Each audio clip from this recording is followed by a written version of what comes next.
இதுல யாருக்காவது சந்தேகங்கள் இருந்தால் நீங்க கேட்கலாம், நான் சொல்றேன் இன்ஷா அல்லாஹ். நான் பல விஷயங்கள் சொன்னேன், சிலது புதுசா இருக்கும் உங்களுக்கு, நீங்க கேட்கலாம், உங்களுக்கு நான் சொல்லலாம். சொல்லுங்க.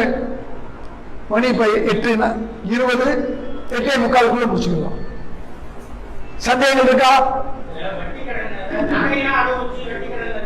ஆமா, அல்லாஹ் குர்ஆன்ல ஒரே ஒரு வசனம் தான், ஒரு பக்கத்துல சொல்றான். குல்ஹுவல்லாஹு ஒரு வசனம், அல்ஹம்துலில்லாஹி ரப்பில் ஆலமீன் ஒரு வசனம், எவ்வளவு இருக்கும்? 6 வரி இருக்கும். ஆனா கடன் கொடுக்கறத பத்தி அல்லாஹ் ஒரு பக்கத்துல ஒரு வசனம் சொல்றான். ஃபுல் ஸ்டாப் இல்லாம பேசுறதுன்னு சொல்லுவாங்க இல்லையா? நம்ம ஊர்ல சில தலைவர்கள் ஃபுல் ஸ்டாப் இல்லாம பேசுவாங்க. இங்க அல்லாஹ் ஃபுல் ஸ்டாப் இல்லாம பேசுறான். ஒரு பக்கம், ஒரே வரி, ஒரே வரி ஒரு பக்கத்துல வருது, நடுவர் எது கிடையாது. குல்ஹுவல்லாஹு அல்லாஹு ஸமது லம் யலித் வலம் யூலத், ஒரு வசனம். ஆனா ஒரு வசனம் என்ன சொல்றான்? அடமானம் வாங்கி கொண்டு வைங்கிறான். பெரிய அமௌண்டா இருந்தா கொடுக்கணும், அடமானம் நகையின் பேர் தான் கொடுக்கணும், இல்ல சாட்சியை வைத்து கொடுக்கணும், ஷூரிட்டி வச்சு கொடுக்கணும். இப்போ ஒரு 10,000 20,000 இப்ப காலையில் பணம் தேவைப்படுது, ஊர் என்ன செய்யலாம்? ஷூரிட்டி போட்டு கொடுக்கலாம் தேவைன்னா. ஒரு உதாரணத்துக்கு சொல்றேன். அப்ப இப்ராஹிம் அவர்களுக்கு தேவைப்படுது சொன்னா, அடுத்து இருக்கக்கூடிய உங்களோட இஸ்ஹாக் என்ன செய்யலாம்? ஷூரிட்டி போட்டு கொடுக்கலாம். அப்ப முறையாக வரும். நீங்க தமிழ்நாட்டில் பல ஊர்கள்ல முறையாக நடக்குது, சில ஊர்களை பின்பற்றாதனால அந்த வட்டி இல்லா கடன் அமைப்பு சீர்குலைந்து போயிருக்கு. அது மாதிரி இருக்கக்கூடாது. ஒரு தனிநபர் சூரிட்டியோ அல்லது அடமானம் வைத்தோ நீங்கள் செய்கிறீர்கள் என்றால் அதற்கு ஒண்ணுமில்ல, வங்கியில லாக்கர் ஃபெசிலிட்டி இருக்கு. லாக்கர் ஃபெசிலிட்டி என்னைக்காவது அவங்க வாங்க போறாங்க, 10 மாசம் கழிச்சு வாங்க போறாங்க, அடுத்த மாசம் வாங்கிக்கன்னு சொல்லி அந்த நகைகளை நகை அசசர் மூலமாக செய்து நம்ம இளைஞர்களை அதை பயன்படுத்துங்க.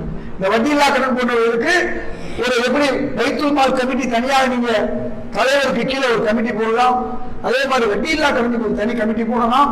இப்ப எல்லாருக்கும் வேலையை கொடுக்கணும். நாளைக்கு அவங்களும் ஜமாத்துடைய வேலைகளை கற்றுக்கொள்வதற்கு ஒரு வசதி வரும். ஆக வட்டியில்லா கடனை நீங்கள் முறையாக செய்தால் சரியாக இருக்கும். நீங்க கேட்ட கேள்வி தானே?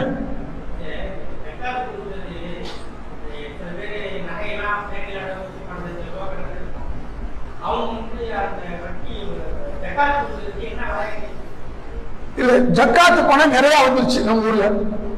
மாத பென்ஷன் கொடுக்கிறோம், ஸ்காலர்ஷிப் கொடுக்கிறோம், இதெல்லாம் அடிப்படை. தொழில் உதவி செய்யறோம், தொழில் உதவி செய்யறோம். ஒருத்தர் எலக்ட்ரீஷியன் நம்ம புள்ள தெரியுது, இந்தாப்பா ஒரு 50,000 பைத்துல் மால்ல இருந்து ஃப்ரீயா கொடுத்து அவரை முதலாளி ஆக்குங்க. ஒருத்தருக்கு டீ அடிக்க தெரியுமா, டீ கடை வச்சு கொடுங்க. முதலாளி அடுத்த வருஷம் அவர் ஜக்காத்து கொடுக்க ஆரம்பிச்சுருவாரு. சொல்ல புரிஞ்சா அவங்களுக்கு? இப்படி ஒண்ணு ஒண்ணா கொடுத்துட்டு வர்றீங்க.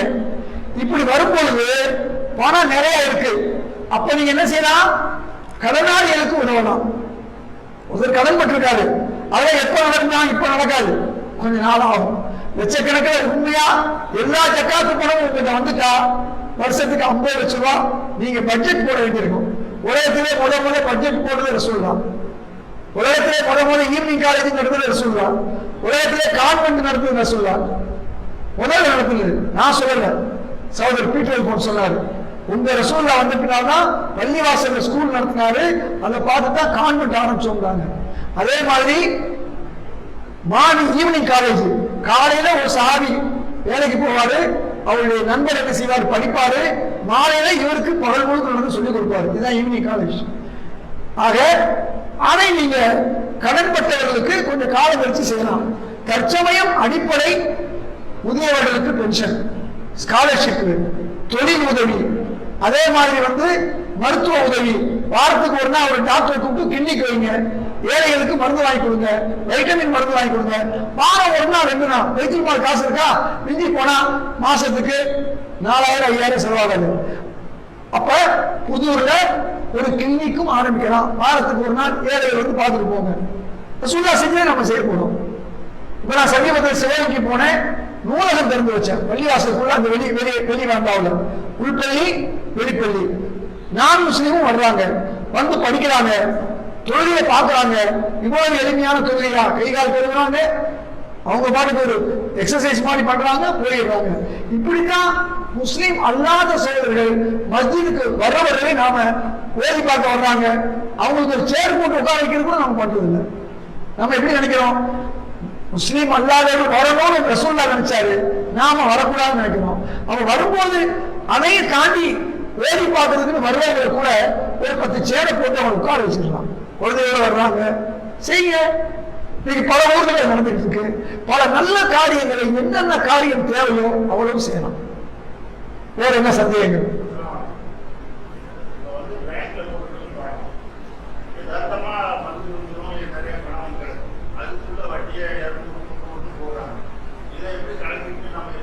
அருமையான கேள்வி, நல்ல சிந்தனை.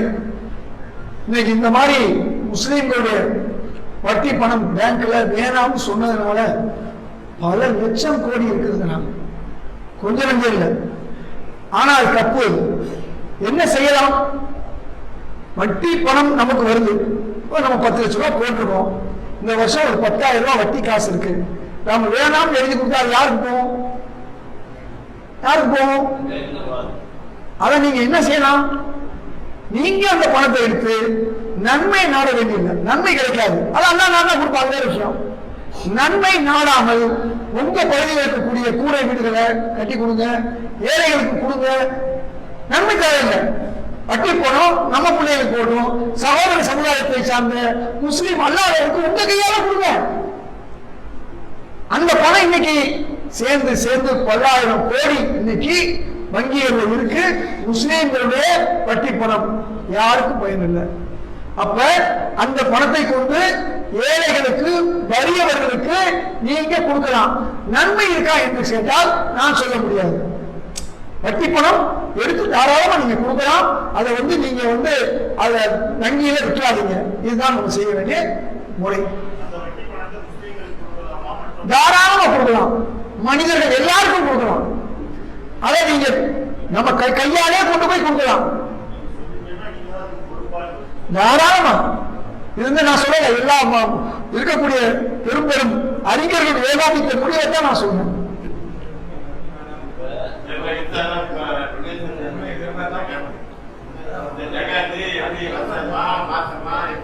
வருஷம் வருஷம் நீங்க கணக்கு பண்ணி கொடுக்கணும். 10,000 சொன்னவங்க 5,000 இந்த மாசம் கொடுத்துரும், அடுத்த மாசம் 5,000 கொடுக்கலாம்.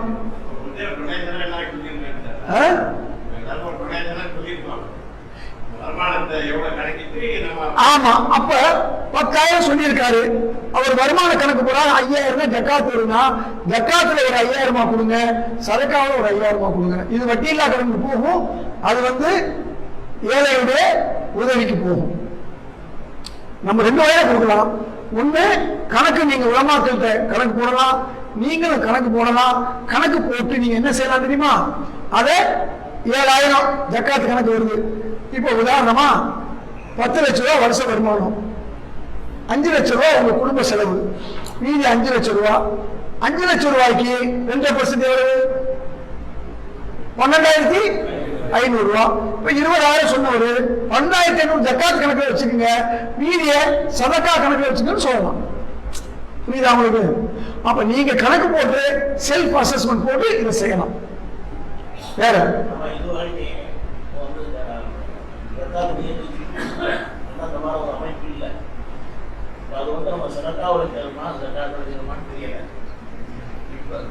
இப்ப நீங்க கொடுத்ததானே சொல்றீங்க. இதுவரையும் கொடுத்ததை பத்தி நீங்க கவலைப்படாதீங்க. எப்ப உண்மை தெரியுதோ, ரசூல் ஸல்லல்லாஹு அலைஹி சொல்றாங்க, என் உம்மத்து அறியாமையாலோ மறதியாலோ தவறு செய்தால் அல்லாஹ் குற்றம் பிடிக்க மாட்டான். நேற்று வரை நீங்க ஜக்காத்தை சதக்காவை என்ன செஞ்சீங்க, இன்னைக்கு உங்களுக்கு விளக்கம் வந்துருச்சு. விளங்கிய பிறகும் தவறு செய்யக்கூடாதுன்னு அல்லாஹ் குர்ஆன்ல சொல்றான். விளக்கம் வந்த பின்னாலேயும் தவறு செய்யக்கூடாது. இப்போ உங்களை விளங்கிட்டீங்க, ஜக்காத்னா என்ன, சதக்கானா என்ன விளங்கிட்டீங்க. சதக்கா மூலமா உறவினருக்கு கொடுக்கலாம், ஜக்காத்தை பள்ளிவாசலுக்கு கொடுக்கலாம், டொனேஷன் வட்டி இல்லாக்கடன் போன்ற நல்ல காரியங்களுக்கு கொடுக்கலாம்.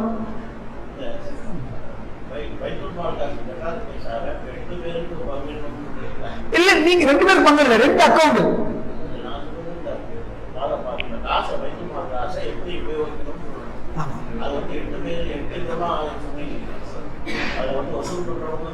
ஆமா, ரொம்ப அருமையான கேள்வி. வசூல் செய்பவர்கள் ஆலிம் மோதியம் வசூல் பண்றாரா, அவருக்கு ஒரு பங்கு 10-15% வரை தாராளமா கொடுக்கலாம். புரியுதா உங்களுக்கு? 8 பங்குல ஒரு பங்கு அவங்களுக்கு போயிடுது. இப்ப கொஞ்சம் தான் வசூல் பண்றாங்க, 50% கொடுக்கலாம், வசூலா கொடுத்துருக்காங்க. அதனால வசூல் செய்பவர்கள் வசூல் பண்ணாதான் நமக்கு வரும். நீங்க ஒரு 2 லட்சம் ரூபாய் 10 லட்சம் ரூபாய் நமக்கு வருமானம் வருது, வசூல் செய்யறவங்க 2 லட்சம் கொடுத்தாதான் பள்ளிக்கு 8 லட்சம் வரும். அதனால அதே நேரத்தில் வசூல் செய்பவர் வசதியா இருக்காங்க, தேவை அவங்க என்ன செய்யலாம், அந்த பணத்தை மீண்டும் சதக்கால அவங்க வாங்கி சதக்கால கொடுக்கலாம், அல்லது அதுல இருந்து சதக்கா கொடுத்துடலாம். அதனால ஒண்ணும் இல்லை. இப்ப பாக்கி 7 என்பது 1வது கேட்கிற ஏழை, இல்லைன்னு கேட்கிற ஏழை. அதுதான் நான் உங்களுக்கு பென்ஷன்ல சொல்லிட்டேன். நான் நீடி பூவரம் நீடி தேவை உள்ளவர்கள், வசதி இருந்துச்சு, மாடி வீடு இருக்கு, தொழில் கவுந்து போச்சு, வீட்டில் இருக்காரு, சாப்பாட்டுக்கு வழி இல்லை, எல்லாம் இருக்கு, ஆனா அவருக்கு ஜமாத்து கொண்டு போய் கொடுக்கணும். இப்ப நல்லா இருந்தாருங்க, நேற்று வரையும் அவர் ஜக்காத்து கொடுத்துட்டு இருந்தாரு, அல்லது அவர் தர்மம் பண்ணிட்டு இருந்தாரு, இன்னைக்கு ஏழையா போயிட்டாரு, வீடு வாசல் இருக்கு, அவருக்கு கூட ஜக்காத்து பணத்தை கொண்டு போய் கொடுத்து அவர் தொழில் திரும்பி ஆரம்பிச்சு கொடுக்கிற வரையும் நாம் செய்யலாம். குதிரையில் ஒருத்தர் ஜக்காத்து கேட்டாலும் கொடுங்கள் என்று சொல்றாங்க. குதிரையில ஒருத்தர் கேட்கலாம், நான் ரோட்ல நிக்கிறேன், ஜக்காத்தை கொடுக்கக்கூடிய கவர்மெண்ட் அதிகாரின்னு வச்சுக்கோங்க, அல்லது ஜமாத் அதிகாரின்னு வச்சுக்கோங்க, என்கிட்ட யார் வாங்கலாம், ரசூலுல்லாஹ்ட்ட சண்டை போட்டு வாங்குவாங்க. எப்படி தெரியுமா கேட்பாங்க ரசூலுல்லாஹ்ட்ட ஜக்காத்து? அல்லாஹ்வுடைய காசை கொடுங்கப்பாங்க. It is not your money, உங்க பணம் இல்ல, அல்லாஹ் காசை கொடுங்கப்பாங்க. ஒரு முறை ரசூலுல்லாஹ்வுடைய அந்த கம்பளி போறோம் இல்லையா, பழசு கொஞ்சம் கிழிஞ்சது, அதை குடிச்சு இழுத்து ஒருத்தர் கேட்கிறாரு, சாதாரண ஏழை, யார்கிட்ட கேட்கிறாரு, ரசூலுல்லாஹ், அல்லாஹ் காசை கொடுங்க. ரசூலுல்லாஹ்வுக்கு காயம் ஏற்பட்டுச்சு, இந்த கிட்டியா உள்ள துணி என்ன செய்யும், காயம் ஏற்பட்டுச்சு. உடனே சஹாபாக்களுக்கு கோபம் வந்துச்சு. ரசூலுல்லாஹ் சொன்னாங்க, அவர் உரிமை அவர் கேட்கிறார், கொடுக்க வேண்டிய இடத்துல நம்ம இருக்கோம், கொடுக்கணும், அவருக்கு கொடுங்கன்னு சொன்னாங்க. யாரு கொடுங்கன்னு சொன்னாங்க? அதே மாதிரி கடனாளி சண்டை போட்ட போதும் கடன் கொடுத்தவர், பைத்துல் மால் கடனை வாங்குறாங்க. திடீர்னு உங்களுக்கு இது வருது, சுனாமி வருது, உதாரணமா, வரக்கூடாது, எல்லாம் காப்பாற்றணும், திடீர்னு பணம் இல்லை, பைத்துல் மால்ல வெள்ளம் வருது, பணம் இல்லை, அடுத்த வருஷத்துக்கான ஜக்காத்தையும் வசதி உள்ளவர்கள் கொடுக்கலாம். அப்பாஸ் ரலியல்லாஹு அன்ஹு வசதியானவர், அடுத்த ஆண்டுக்கான ஜக்காத்தையும் கொடுத்தாரு. யார்கிட்ட கொடுத்தாரு? அட்வான்ஸ் டாக்ஸ் சொல்லுவோம், இன்கம் டாக்ஸ்ல. திடீர்னு பணம் ஊருக்கு தேவைப்படுது, நீயே வச்சுக்கிட்டு நான் அடுத்த வருஷம் ஜக்காத்து, இந்த வருஷம் நான் 20,000 கொடுத்தேன், அடுத்த வருஷம் ஜக்காத்து இந்த 20,000 வச்சுக்கன்னு கொடுக்கலாம். இதுவும் ஜக்காத்துடைய வழிமுறை. அதனால நீங்க என்ன செய்யணும், ஒரு வக்கீல கன்சல்ட் பண்ணி ஒரு அசோசியேஷனா ட்ரஸ்டா நீங்க போட்டு 2 அக்கௌண்டா வச்சுக்கலாம். ஒரு அக்கௌண்ட் வட்டியில்லா கடன், இன்னொன்னு பைத்துல் மால் அக்கௌண்ட், தாராளமா செய்யலாம். அதுவரையும் உங்களுக்கு நம்ம மஸ்ஜித்லயே உள்ள அக்கௌண்ட்ல தனியா பேப்பர் அக்கௌண்ட் வச்சுக்கிட்டு பணத்தை எடுத்து இதுல இருந்து எடுத்து கொடுக்கலாம். தனி அக்கௌண்ட் இருக்கிறது நல்லது. ஒரு ட்ரஸ்ட் மாதிரி ஆக்கிட்டீங்கன்னா இன்னும் நல்லது. அது இப்போ 3 கமிட்டி வந்துச்சுன்னா 30 பேருக்கு பதவி கிடைக்கும். பதவி சண்டை இல்லை, நான் இன்னைக்கு முத்தவதியா இருக்கேன், நாளைக்கு பைத்துல் மால் தலைவரா மாறுவேன், நாளைக்கு பைத்துல் மால் இருந்து வட்டியில்லா கடன் தலைவராகுவேன். இப்ப பதவி சண்டையில் ஆளாளுக்கு ஒரு பொறுப்புல இருந்து மக்களுக்கு உதவி செய்யலாம். அடுத்து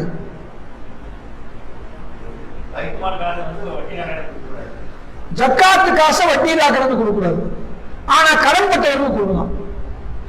ஜக்காத்து காசு அது, பைத்துல் மாலுங்கிறது ஜக்காத்து காசு. இன்னொரு பைத்துல் மால் வட்டியில்லா கடன், அது வேற, அது சதக்கால இருந்து வருது. இது கடன் கொடுக்கக்கூடாது. ஜக்காத்து காசு இருக்கு இல்லையா, அது கடன் கொடுக்கக்கூடாது, ஆனால் கடனாளிக்கு கொடுக்கலாம். 8 பேர் கேட்டீங்க இல்லையா, அதுல ஒருத்தர் கடனாளி. அதே மாதிரி ஃபீஸ் சபீல், நல்ல காரியம். அடுத்து வழிபோக்கர், இப்போ நான் இந்த ஊருக்கு வரேன், மெட்ராஸ்ல வசதி, இந்த ஒரு பாசத்துக்கு வந்திருக்காரு, வசதியா இருக்கும், அருணாங்கிலிருந்து காதல் வந்திருக்காரு, வசதி. இந்த ஊருக்கு வந்த நேரத்துல பரிசு தொலைஞ்சு போச்சு, என்கிட்ட காசு இல்லை, நான் போய் ஒருத்தாப்பியா 5-5 ரூபா வாங்கி ட்ரெயினுக்கு டிக்கெட் போகக்கூடாது. நிறைய பேர் அப்படிதான் செய்றாங்க, 10 பேர் ரூபாய் வசூல் பண்ணி கொடுக்காங்க இல்லையா, நீங்க பார்த்துருப்பீங்க. அவர் ஜமாத்துக்கு வந்து கேட்கணும், உங்க பைத்தூர் மால இருந்து அவருக்கு நல்ல உணவு கொடுக்கணும், அவருக்கு டிக்கெட் எடுத்து கொடுக்கணும், தேவைப்பட்டா தங்குறதுக்கு என்ன கொடுத்து கொடுக்கணும். இதுதான் வழிமுறை. ஆக 8 வகைகள்ல ஒருத்தர் யாரு?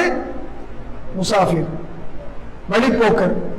வழிபோக்கருக்கும் கொடுக்கணும் 8 பேர்ல, 8 வகைகள்ல வழிபோக்கர். கல்வி வந்து இதுல வந்து ஏழ்மை வருது, ஏழை தேவையுள்ளவர் வந்து கல்வி. ஸ்காலர்ஷிப்பும் நீங்க அவசியம் கொடுக்கணும். இந்த ஜகாத் பணத்துல இருந்து ஸ்காலர்ஷிப் கொடுக்கலாம். அது எத்தனை பிள்ளைங்களுக்கு கொடுக்கலாம். இந்த என்ன மாவட்டம் இது? நீங்க ஒரு 2 லட்சம் கொடுத்தா கவர்மெண்ட் 6 லட்சம் கொடுக்குது. பைத்துமால் பணத்தை 2 லட்சத்தை கொடுத்து 6 லட்சம் வாங்க. இந்த வருஷம் அறந்தாங்கி 4 லட்சம் கொடுத்து 8 லட்சம் வாங்க. காலையில சகோதரர் பைதின் பழைய தலைவர் சொன்னார், அவரது பொறுப்பு. அதுக்கு பேரு மகளிர் உதவு சங்கம். நான் எடுத்து வச்ச கோரிக்கை முதல்வர்கிட்ட அவர் கொடுத்ததுல இது ஒண்ணு. 10 லட்சம் ரூபாய் கொடுத்தா 30 லட்சம் ரூபாய் கொடுக்குறாங்க. இது மகளிர் உதவு சங்கம். இதுல நீங்க என்ன செய்யணும், நீங்க சேர்ந்து 1 லட்சம் ரூபாய் கொடுத்தீங்கன்னு வச்சுக்கோங்க. உங்க காசு வந்துருச்சு, 1 லட்சத்தை கொடுத்தீங்கன்னா 3 லட்சம் கிடைக்கு. ஒரு ஆளுக்கு பதிலா 3 பேருக்கு கொள்ளலாம், 10 பேருக்கு பதிலா 30 பேருக்கு கொள்ளலாம். இந்த இருக்கு அறந்தாங்கில கேட்டுக்கங்க. புதுக்கோட்டை மாவட்டத்தோடு இருக்குது. ஆமா, நீங்க ஒவ்வொரு மாவட்டத்தில் இருக்கு இந்த அதாவது மகளிர் உதவு சங்கம். அதே மாதிரி பிள்ளைங்க வேலைக்கு போறதா இருந்தா பயிற்சி வகுப்பு கொடுக்கலாம். அறந்தாங்கில அதை ஏற்பாடு பண்ணிட்டு வந்திருக்கோம். பல ஊர்ல மதுரையில் பண்ணியிருக்கோம், கனிமங்கலத்தில் பண்ணியிருக்கோம். 6000 வேலை கவர்மெண்ட்ல வரக்கூடிய மே மாசத்துல பரீட்சை இருக்கு. படிக்க பிள்ளைங்க வந்து ஒண்ணு இங்க பயிற்சி கொடுங்க, பெரிய ஊர்களில் இங்க இருக்கக்கூடிய 10 பெரிய முஸ்லீம் ஊர்ல ஒரு ஊர்ல கொடுங்க. அதற்கான செலவுகளை நாங்க செய்வோம் இன்ஷா அல்லாஹ். அதுக்கு உங்களுக்கு பாடத்திட்டத்தை நாங்க கொடுப்போம். ஏன்னா வேலை கிடைக்க போகுது. 3.5% நமக்கு கிடைச்சிருக்கு இல்லையா வேலைக்கான பயிற்சி. இந்த தேவை வந்து குரூப் 1 7 வருஷமா கரெக்டா இருக்கும். அதுல பாஸ் பண்ணா 3% நமக்கு இருக்கு. குரூப் 2 இருக்கு. குரூப் 2 வேலைங்கிறது டிப்டி கலெக்டர் வரையும் போலாம், ரிஜிஸ்ட்ரார் வரையும் போலாம், பெரிய பதவி. 6000 வேலை இருந்து அதுல முஸ்லிம்களுக்கு 3% கணக்கு வச்சாலே அதுல ஒரு 200 பேருக்கு மேல வேலை கிடைக்குது. அதை வாங்கலாம். இப்படி சமுதாயத்தில் வந்து கல்வி, பொருளாதாரம், வேலை வாய்ப்பு இதை நாம மேம்படுத்தினாலே இந்த சமுதாயம் மிகப்பெரிய முன்னேற்றத்துக்கு வரும். இன்னைக்கு நீங்க உங்களுக்கு கிடைச்ச இந்த தகவலை கோபாலப்பட்டினத்துக்கோ கோட்டைப்பட்டினத்துக்கோ எல்லாருக்கும் சொல்லி எல்லா ஊர்களையும் பைத்துல் மால் மூலமாக ஏழைகளுக்கு உதவுவது, கல்வி உதவி செய்வது, இவையெல்லாம் செய்யணும். இன்ஷா முடிச்சுக்கலாமா? அல்ஹம்துலில்லாஹ். அல்லாஹ் நம் அனைவருக்கும் நல்லது புரியணும். வாய்ப்பு தந்த உங்களுக்கு நன்றி கூறி விடைபெறுகிறேன். எதை கேட்டோமோ அதை அமல் செய்யணும். இன்னைக்கு மட்டும் இல்ல, ஜக்காத் விஷயத்துல கேர்ஃபுல்லா இருங்க. பெரிய காசு இல்லை, 10 லட்சம் ரூபாய் சம்பாதிக்கிறவங்க ஒரு 10,000 ரூபாய் பள்ளிவாசலுக்கு பைத்துல் மாலுக்கு, பள்ளிவாசல் காசு தனி, அதுக்கு எதுக்கு சம்பந்தம் இல்லை. பள்ளிவாசலுக்கு ஒரு சொத்து இருக்கு, தேசியமாகும் சம்பளம் அது வேற, இது வேற. அதுக்கு பேர் பைத்துல் மால்னா வங்கின்னு பேரு. பைத்துல் மால்னா ஒன்றும் பெரிய விஷயம் இல்லை, அது பேர் வங்கி. அதாவது மால்னா பணம், பைத்துனா வீடு, அது பேர் வங்கி. அதனால எந்த அந்த பள்ளிவாசல் பணத்துக்கு இந்த இதுக்கு சம்பந்தம் இல்லை, பைத்துல் மால் ஜக்காத்துக்கும். அதே மாதிரி வட்டி இல்லாத சம்பந்தம். இந்த 3ஐயும் நீங்க முறையாக நிறைவேற்றினால் அல்லாஹ் தஆலா நம் அனைவருக்கும் இந்த உலகத்திலும் மறுமையிலும் வெற்றியை கொடுப்பான். ஆமீன் ஆமீன் யா ரப்பல் ஆலமீன். அஸ்ஸலாமு அலைக்கும் வரஹ்மத்துல்லாஹி வபரகாத்துஹு. இதை கேட்கக்கூடிய சகோதரர்கள், இங்கே வராத சகோதரர்கள் சொல்லுங்க, இதை காணொலியில் காண்பவர்களும் பிறருக்கு எடுத்து சொல்லுங்க. அஸ்ஸலாமு அலைக்கும் வரஹ்மத்துல்லாஹி வபரகாத்துஹு.